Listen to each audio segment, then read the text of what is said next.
Hi, Can here, and I'm here with the making of a print that my Aesthetes tier and above received over on Patreon. I want to share with you a video making this, prompted by trying out some paint brush pens of various sorts. I'm kind of doing a big video comparing and giving them a try out. But I thought I'd share, I'm sure there'll be clips of this, the making of this on that video, but I wanted to share with you the full video, real time, if you want to follow along and do your own painting with me. I did not use a reference photo for this. It's just my imagination, but it's just kind of a classic little landscape, cute scene. With a stream, so you can copy mine or you can do your own as we paint. But I just thought you'd like the sharing of that. I did this entirely with these acrylic paint brush pens, specifically the ones with the brush tips, and I used Ohuhu, Art X, and Sharpie, all brush paint pens, to make this. So hope you enjoy this video, and I hope you enjoy the print. Thanks for watching. So I'm using this little sketchbook that my husband picked up at the bin store for $1, and I've just been enjoying having a good old playtime in that. I'm kind of thinking about this spread where I just dabbed on some leftover palette paint. However, it doesn't have, I kind of want to do a painted or a taped edge, like nice clean straight lines. So I'm going to just use one of these blank pages on here. So I'm putting down some washi tape in order to have that nice clean border on this.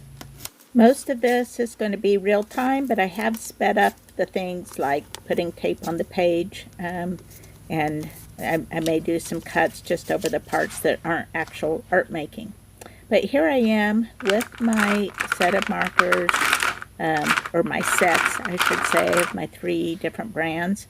And the first thing I want to do is like an underpainting.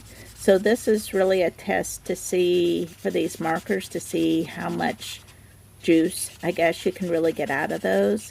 Now, to be fair, I've had my Art X markers the longest. Like, I haven't used them a whole lot because they were kind of sitting in a drawer forgotten for quite a while, but they seem a little drier, or a little more, some of the markers seem a little more prone to being dried out.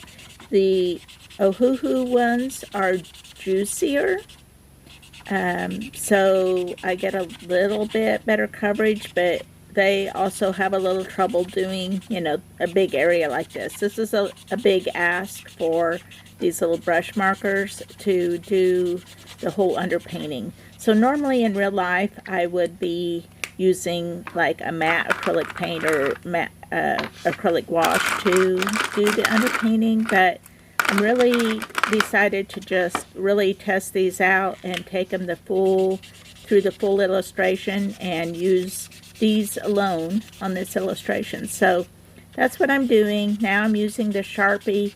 It also struggles a little bit doing these big areas, but you know, I persevere and I do get this whole coverage done. My go-to is to use a warm colors for underpainting because I really like how they show through. I'm not really worried about covering every little speck of space. I just want kind of a general coverage. As you can see, this is really sloppy, but it will do the job. So now I am ready to start with my actual composition. I'm not worrying too much about how it goes at this point. I'm just kind of layering on some color. I have an idea of my general scene that I'm going to have, with kind of a river running through the middle there. Otherwise, though, I'm just working pretty intuitively and trying to be pretty quick about it. I had a little pocket of time before it was time to leave for church, and I just thought, let me see if I can do a little sketch. I was kind of in the mood and wanted to try something out. I've been super busy making art for some gallery shows, and those are all done, well, pretty much done till the next wave. And so it was really fun for me to just take a break and do some playing around in my sketchbook. There are a few different greens in this set, which is nice, but I do really miss there's not like any dark greens like in any of these 3 brush pen sets. There are no dark greens, so that's something I would really like to have. I kind of miss that here. I may do with mixing in some other colors, which is fine. It was good for me to have that little bit of challenge. But I do have a single Posca brush pen, which are quite expensive but work very nice. And I may consider looking and seeing if they have one of those in a dark green just to buy a single color, because I think that's one of the colors I really felt like I was missing in doing this. That said, there is something that inspires creativity by just using what you already have on hand and figuring out how to make that work. Some of these are not working too well. I am going to try to figure out how refillable these different ones are, if they can be taken apart and refilled. But for now, I'm just setting those aside and continuing on. I think this is the darkest green that I have in the bunch. It's an Artex color. I will say the Artex have a pretty large color range, so it's possible they have some others colors available. But what I want is to be able to buy some singles just to fill in.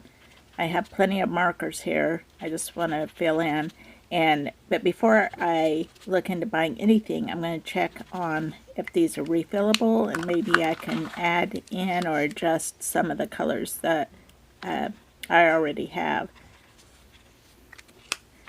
I'm adding some dark brown there and kind of blending it with the green just to try to get little darker colors in there. That works pretty good. Like if you do it right away while they're still wet, they will blend pretty good. Otherwise, they just layer on top of each other.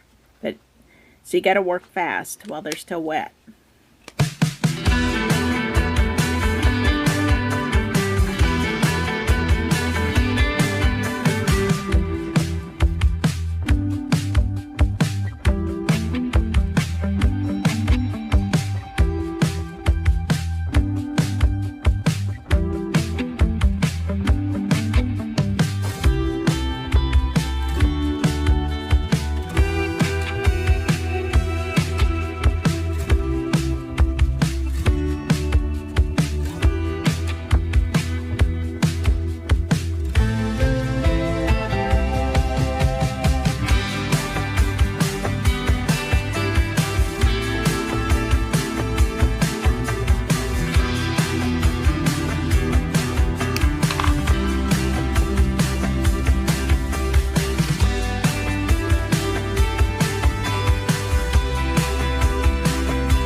going ahead and getting my sky kind of filled in here using this kind of light blue.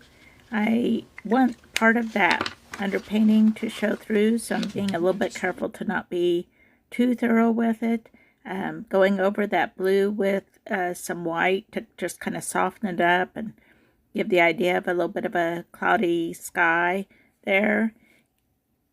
This is my chance to kind of adjust that tree line and add or take away as needed some details on that. I'm also start thinking about where some little sky holes might be among the trees, and decided to have kind of a sunrise effect there, where basically it's where the stream meets the horizon, and just kind of a classic thing there. When I use a white, I need to be sure you see me cleaning off the tip there, because it does pick up some of that color that I'm layering over with it. But they do clean up quite well. And so now I'm going back over to get a little bit more opaque white and get some of that cloud effect.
A lot of art making is just being patient through the ugly stages. So here I'm trying to get some of those darks established, and I don't like this blue at all as is, but I know that it will give a base that'll be a little bit darker for me to work on top of, and I think that'll be valuable.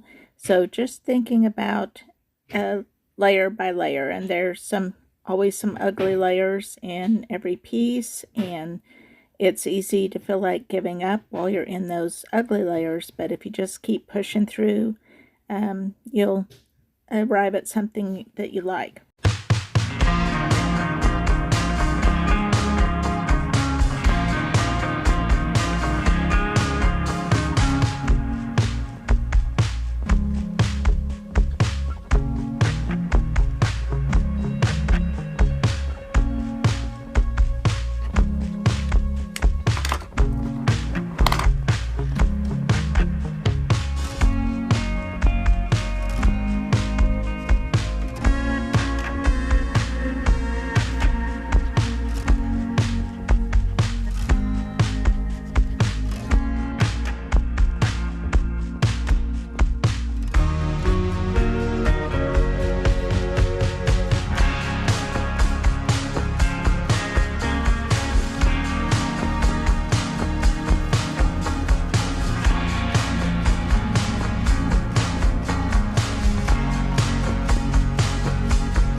I'm using a dark brown to add some contrast and some definition here and there on the piece. So those, I'm looking at areas that need shadows as well as along the riverbank. You also saw me kind of smudging some in on these little stones that I've been adding along the river.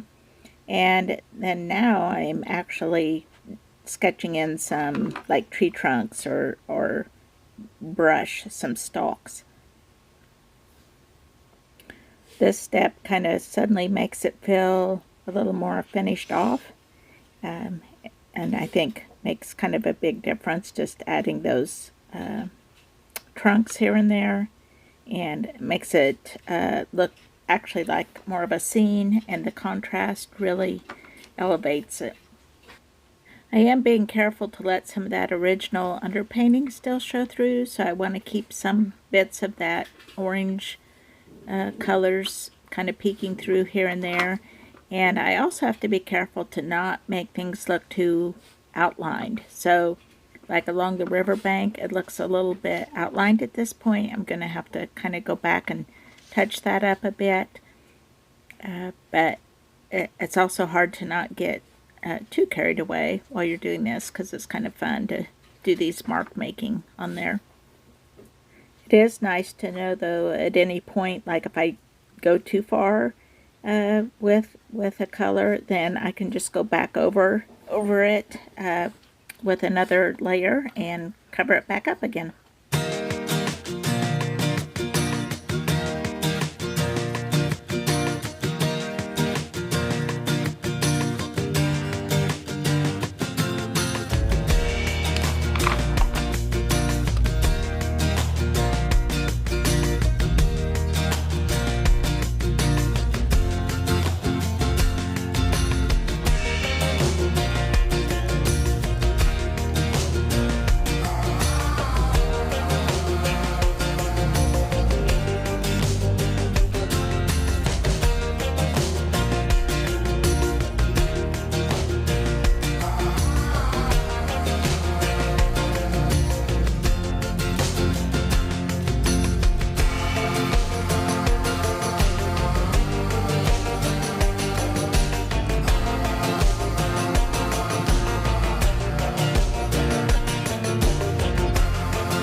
Okay, this is beginning to shape up now. I'm getting some of those flowers in the foreground.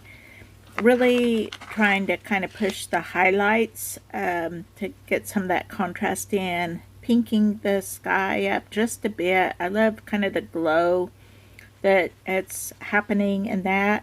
The color scheme in this are kind of starting to remind me of like a vintage postcard, travel poster type piece, and I kind of like that, so I'm just adding little color adjustments and touches here and there. So the closer I get to done, the more. I'm just kind of like fine-tuning and making small minor adjustments, not doing anything very major at this point, and just taking my time adding a bit of glow in there. I'm using the same soft pink that I used up in the sky to put some highlights on these little stones along the riverside. I really find it successful to kind of echo a color that I used throughout the piece. So like using some of these common trends through the piece, like a color I used in the sky and then using it as highlights elsewhere in the piece, or colors that I used in the water to bring touches of those into the foliage too. So Marc Chagall said every color is a friend of its neighbor. I quote that all the time, and just I think that's really successful advice, to just add bits of those common colors in throughout the piece.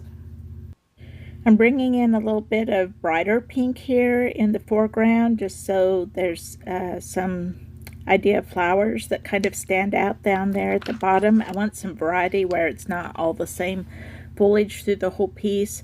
So I'm just adding just the sense of wildflowers here in the front. I think I was really influenced by our recent trip to Minnesota and all the wildflowers I saw there. Just beautiful, just along the roadside. And so that kind of inspired me to have these clusters of a variety of kinds of wildflowers. So they're popping up here in the foreground. And then that same yellow that I'm bringing in, I want to bring into some other places too. So it's a pretty bright yellow. So I'm adding some highlights back there where the light is hitting those trees in the back.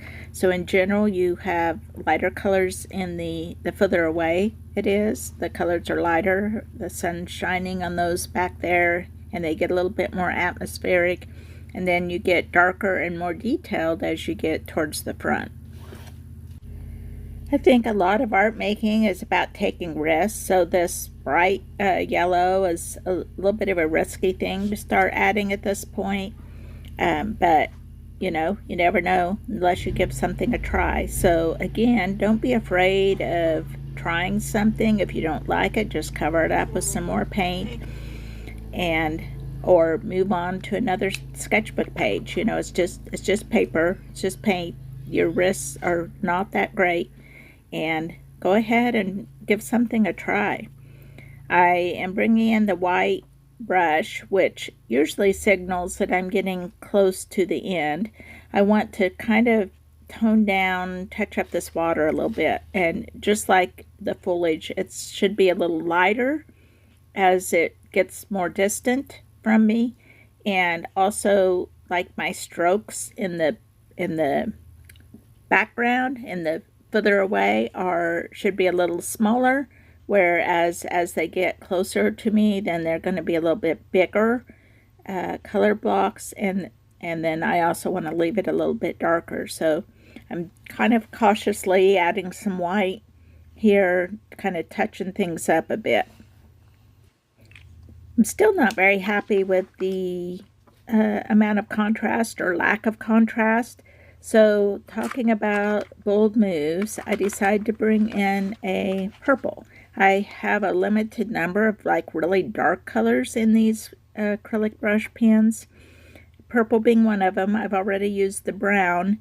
There isn't like a navy blue or a dark green or any other colors that I would normally use, which is good because that kind of challenged me to like, well, let's try the purple. That's not something I normally reach for, but I actually think it was effective in this piece, and is something I probably should make use of a little bit more, because I usually like it when I include it in a piece. It's just not on my go-to radar. So it's good. I was pushed to challenge that a little bit here. I need to add a little more definition to those stones that I added, because it kind of just just disappear and don't really have much definition. So I'm adding some shadow on those, adding some depth here and there where it's needed, and overall just pushing that contrast. That's something I always challenge myself to do, unless there's a really significant reason to not have contrast in a piece. I really try to push that. It's just more striking and eye-catching, and something that's more pleasing to us most of the time when there's a good amount of contrast. I need to bring a little darkness back into that foreground so you feel like you're really seeing the shadow spaces in between the individual wildflowers. I'm putting some more general shapes back there amongst the trees where you really feel like there's some depth and shadows to it. It makes it feel more like you're really looking at a 3D version of this forest along the river.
Okay, well, my time is pretty much up here, and I probably could keep tweaking forever, but I'm going to call it done. And people are always asking me, how do you know when a piece is done? And it's like, well, my most honest answer is often that I'm out of time. It's time to move on to something else.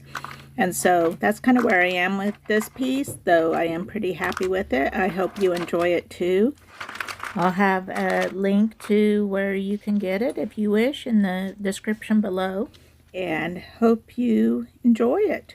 And now I'm just down to peeling the tape off for the grand reveal. That's one of my favorite parts to do, so I decided I would share that satisfying step with you too.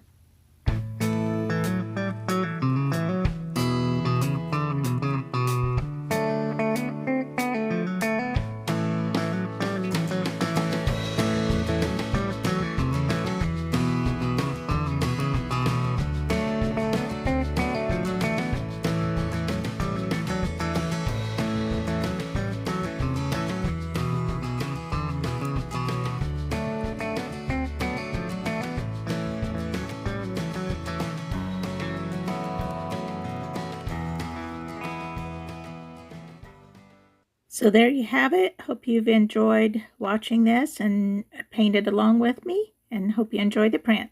Thanks for watching.